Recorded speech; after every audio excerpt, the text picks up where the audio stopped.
Hello! So behind me is my 2012 Power Wagon.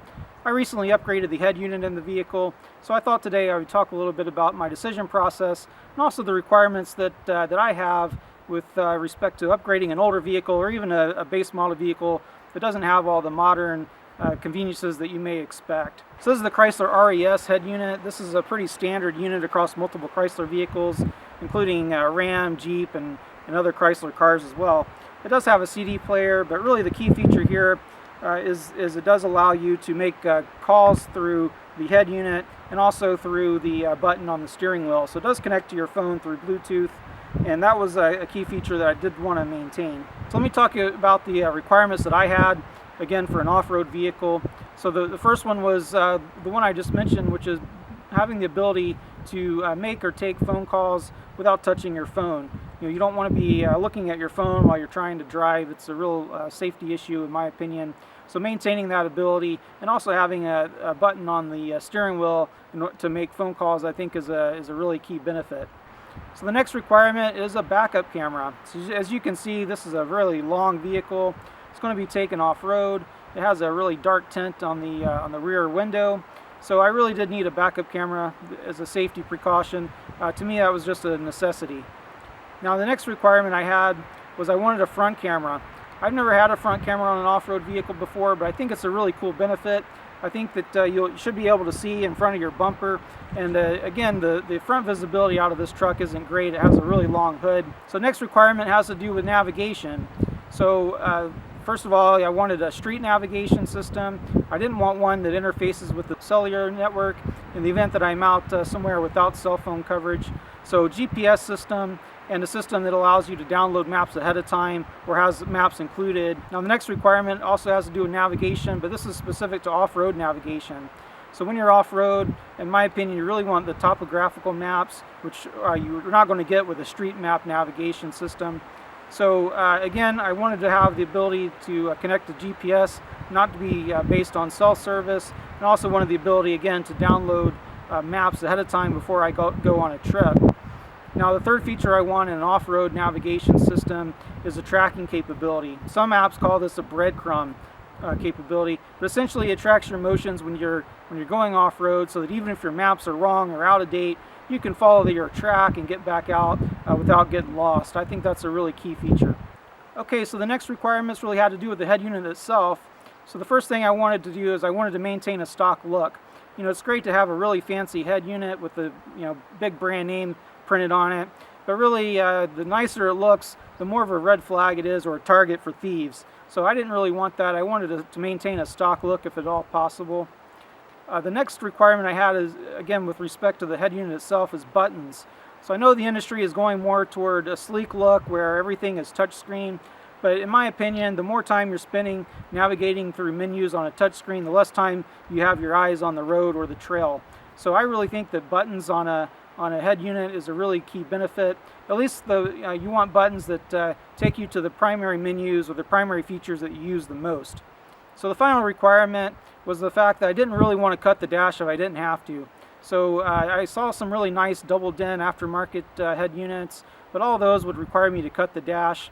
And if I ever go to put the original stereo back in, that may be a problem. So it wasn't something I really wanted to do. Okay, so this is the backup camera solution that I ended up with. The brand name on this is eRapta. I bought it from Amazon. It was only $26, and for that price I have to say I'm pretty impressed. It's all metal construction. The quality is quite good. The resolution is 720p high def, and it has a really clear picture in the daytime especially, but even at night the picture is quite good. So far so good. I'm pretty happy with this unit. Okay, so this is the front camera that I installed on the truck. The brand name on it is Nautica.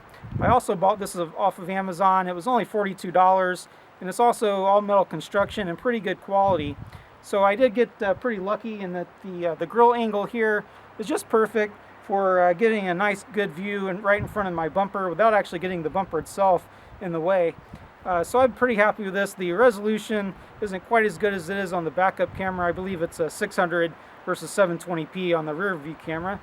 But it's quite good. It's sufficient. It does look really nice in the daytime and also not too bad at night.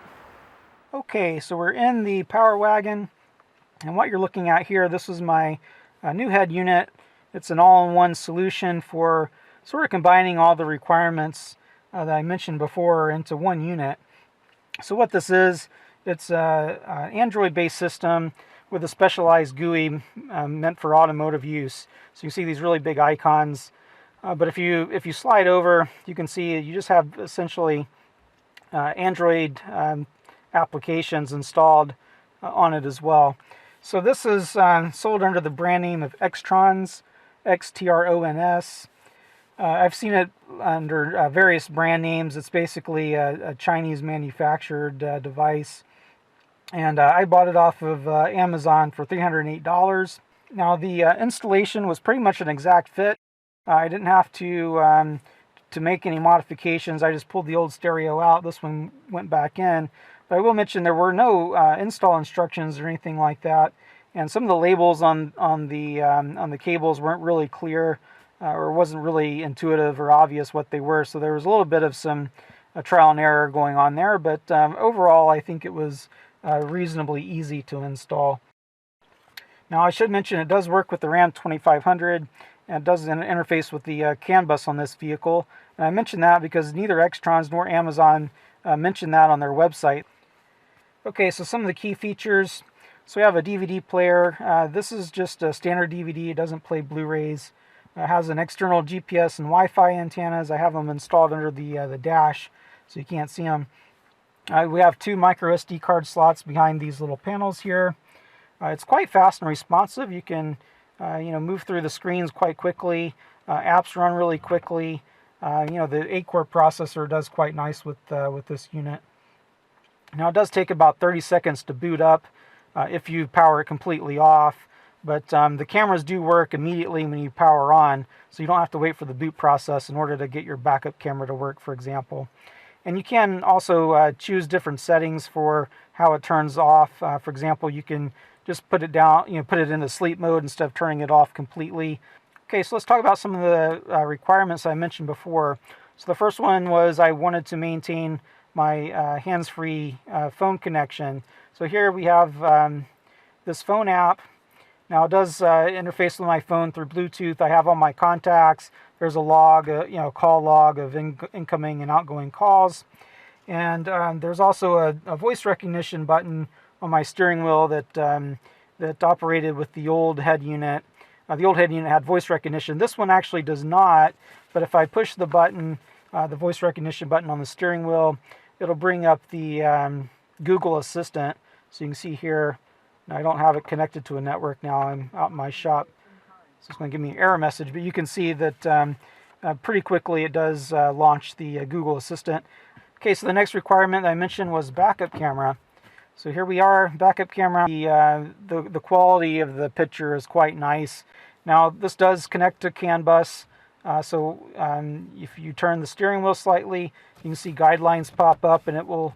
I can't really turn it very far, but you can see how the guidelines move along with the steering wheel. Okay, so the next requirement that I mentioned was a front camera. So I have this attached to the AVEN. There are multiple options you could use for camera inputs, but I actually have it attached to this one. So you can see there, that brings up the front camera view.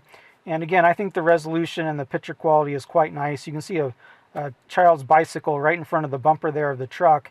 Now I cannot see that bicycle from where I'm sitting, so this gives you an idea of why this front camera feature is really handy. Okay, so the next feature I'm going to show is the navigation. So I can either go here, I have this Topo GPS, which is just an Android app that I've used on my phone, or I can hit the navigation button. Android does recognize this as a navigation app, and it connects right to it. This app works pretty good. I don't know if it's the best app in the world, but it does work through GPS. It doesn't require cell phone service, and it does have preloaded maps. So not bad. Now I mentioned an off-road or topographical mapping navigation system. So I have that under this Backcountry Navigator. Again, it's just an Android app, and the map probably doesn't come in real well, but this is a really nice quality map. Now, one of the nice things about this app is that you have a lot of different mapping options. You can draw a rectangle and download a map before you go. off on your trip, or you can even download an entire region, like an entire state, for example. Okay, so the next requirement that I mentioned was a stock look. So yeah, I think that this unit pretty much nails the stock look. I mean, it does not look really fancy like a nice Pioneer or Alpine would. It just looks like it pretty much belongs with a truck. And in fact, if I turn the lights on, you'll see the green LEDs here around the buttons and controls. That green color matches almost exactly with the rest of the dash lights. And you can program that, by the way, so you can choose different colors for those LEDs. Okay, the next requirement that I wanted was buttons. So obviously we have buttons for all the main features. You have power on and off and volume on this guy. You have navigation. You have the radio. That goes back to the home menu. And over here you have the audio buttons, and this is a back button. So if you're in the audio, for example, you can hit this back button, and it just takes you back one level. Okay, and the final requirement that I mentioned was no cutting the dash.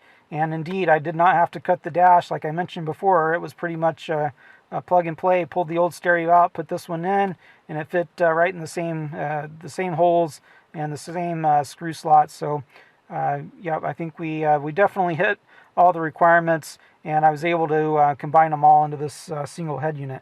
I will say that the audio quality is great. I was very surprised about that. It actually sounds quite a bit better than the original stereo that was in here. You have a nice little equalizer there, which is kind of nice. All the built-in apps are quite functional. I showed the audio one. There's also a video player here where you can watch movies, and you don't have to be in park to do that. Okay, so I would say overall I am pretty happy with this head unit. It's very fully featured. I was able to combine all of my needs into one single device, so I no longer have to manage an external GPS or monitors for the cameras and so on. Everything operates right in here in the same device. I would say it's good quality for the price. It's not excellent quality. If you were to buy a new JVC or Kenwood or Pioneer, you're probably going to get a nicer unit. But this is only a $300 unit, and for $300, I think the quality is actually quite nice. Now, we'll mention a few minor drawbacks. The audio in my navigation app, I don't know if this is a downside of the head unit or if it's a feature of Copilot, but I can't hear the audio if I'm running the radio at the same time or playing MP3s at the same time, because there's a big difference in volume. The music plays much louder than the turn-by-turn directions does on the app. I have noticed some minor instabilities, nothing to be concerned about, but occasionally the camera feeds don't get picked up for some reason, or they get dropped out. So I turn the backup camera on and there's just a black screen. It's only happened I think once or twice.